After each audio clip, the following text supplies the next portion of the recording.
Let the controversy begin.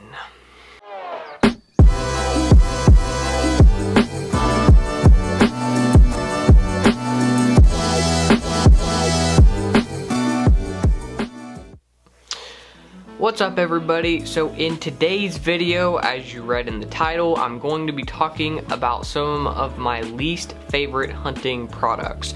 I'm not sure why, but they all ended up being turkey hunting products except for like one or two of them. And they're just products that I've come to either I don't like them in the first place, or I just find myself using them less and less and I don't really care for them that much. So that's what we're going to be talking about. Now, a little disclaimer before we begin here. If you use and love any or all of these products, then fantastic. That's great. If you use them and you have success with them, then that's great. You know, whatever you need to use to have success in the field. Me personally, this is just my opinion on these tools that I just don't really like or don't use that much. So I just wanted to kind of get that out of the way. I know it's obvious, but if I don't say it, then everybody's going to be yelling at me in the comments. So there's your disclaimer. Don't get butthurt over my opinion. Okay, let's begin. Alright, so first up on the list is the Night and Hail Fighting Spur Call.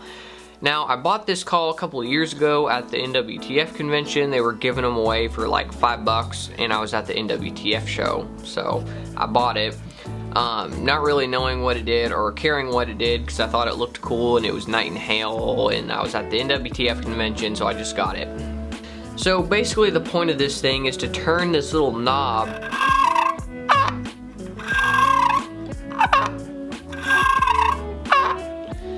and it doesn't sound too bad, but it's supposed to sound like a fighting purr, a sound that Tom makes when he's coming in. And the only thing I have against this call is the fact that doing the same exact call on a mouth call isn't that difficult.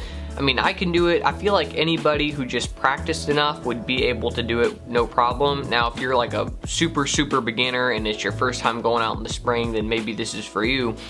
But honestly, it's big and bulky. It wouldn't fit in a vest very well. I know I don't have the room in my vest to be carrying something this big around, especially since it's got a very limited, you can only use it for one thing really.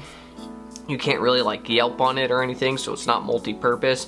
You know, there's no waterproofing, so as soon as it gets damp or rainy, this thing's just not gonna work super well.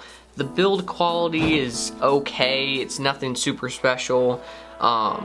So it's not super bad. I've never taken it out and used it because, like I said, mainly because of its size. I mean, it's fairly big. I mean, that's like how big it is, and I've got bigger hands, so like it's a big call. And so the fact that you can only use it for one thing and it's so big and all that, like, I just don't care for it and I haven't really used it. But if you use this and you love it and you've killed 100 toms with it every spring and all that, then that's great. But personally, I just don't really like it. I'd rather just use a mouth call. Alright, next up is a call that I have not taken out in the field. I haven't tried to call in a bird with it. It'd probably work, but if you've been watching this channel, then you know exactly what product this is. It is the Cherokee Sports iCall. This call just never ceases to just crack me up. So basically, Cherokee tried to make a slate call that looks like an iPhone. And I did a review on this call last summer and talked about it in depth, so if you want to check out that video and hear what it sounds like and all that, then I'll put the link in the description. But I really don't have anything against it. I think it's an okay concept. I think it's just funny that, I don't know if they were trying to relate to kids to get kids to turkey hunt more by making it look like a phone. I don't know, but the only thing I have against it is it costs over $20 when you buy it at Walmart, and for that price you can get some really good Primos calls. Like the Primos Bamboozled is a fantastic slate call, or glass slate call, and I know you can get that one for just about the same price, and so it's significantly better quality and better sounding than this one. And so this one, they just didn't engineer it super great. There's nowhere for the sound to resonate. It's very cheaply made, like it's a very low quality wood, and overall it's just not that great of a product. So I don't like it, but then again, I haven't taken it out and called a bird in with it. So if you have and you've used it and you loved it, that's great, but for me, I'm probably just gonna stick to Woodhaven and Primos. Alright, next up, I feel really bad about doing this product. I feel like I'm betraying it somehow because this is one of the very first products that I reviewed on this channel. Hey guys, Bradley here. I'm doing another turkey call review. This will probably be my last one. Wow, that was a while ago. Anyways, so it is the Primos Double Gobble. Now this one I actually don't hate. I like it. It's well made, it's good quality, the price is pretty fair, and the design is pretty brilliant with being able to use the little hand pump and then take it off and use it as a mouth gobble. So you might be asking, well, if you love it so much, then why are you putting it on your list of least favorite products? And it's not that it's my least favorite product, it's one of those products that I've just used less and less over the years. And mainly because I'm not very good at using it and I can't seem to get a really good sounding realistic gobble out of it no matter what I try. And the fact that it's kind of bigger, takes up a little bit more space than your average call in the vest and all that. And so when I actually use it in the field, the tom wouldn't be gobbling because he thought there was another tom. He'd be gobbling just because it's a shot gobble and that's what toms do in the spring. And so for me, I just don't need to be carrying it around in my vest since I don't really use it. It's well made, it's good quality, it's got a good design to it. So I do like the product, I just don't use it anymore. So there's my 2 cents on the Primos Double Gobble. Alright, the next product I want to talk about is the tethered tree saddle. I'm kidding, gosh. I'm done talking about tree saddles. Done, forever.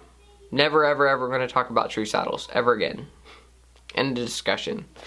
Alright, last product I'm talking about is not a turkey hunting product. This is the Black Eagle Outlaw Arrow.